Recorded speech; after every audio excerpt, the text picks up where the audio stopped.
The history goes back a long time when the Nez Perce were originally, this was their homeland for my wife's side of the family. It starts in the end of the 19th century when they homesteaded in this area. My name is Ian Wilson. I'm a project coordinator for the Grand Ronde Model Watershed.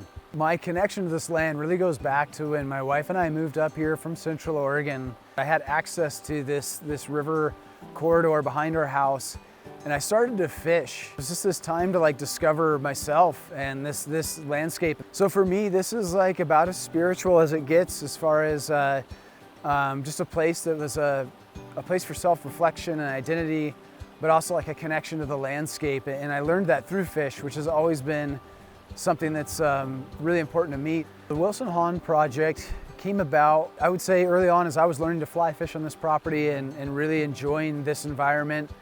I immediately, even back then, noticed that what was some of the things that were missing for good fish habitat. I knew there was a possibility to do some restoration work. In the spring of 2019, I started a conversation with a friend of mine, and we started planning to do some restoration work here. Eventually, we hired a design firm, and then it evolved into something much larger.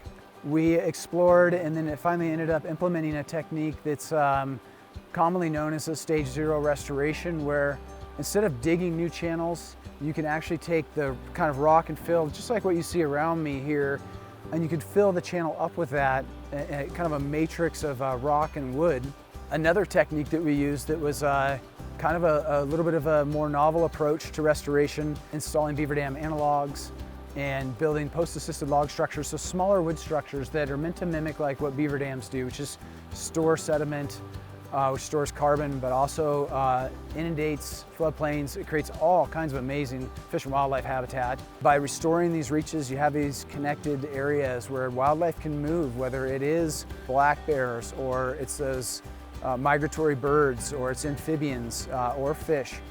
They can move in between these kind of connected habitats that are functioning at a higher level.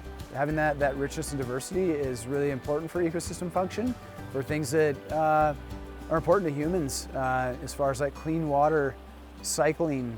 There's also a lot of carbon storage that you get with these projects, so it's really helping to offset some of the other negative impacts we're seeing from climate change. These projects oftentimes motivate your neighbors to consider doing restoration work if they can see what it looks like and what some of the benefits are. You can build something and you can say, there was nothing happening here before, there were no fish spawning, and you can sometimes within weeks, and you might see a fish moving in or getting ready to spawn. That is extremely encouraging to me. I want it to be about what the world is and what the world can do with our help. And I think that's what gets me really passionate, is the natural world.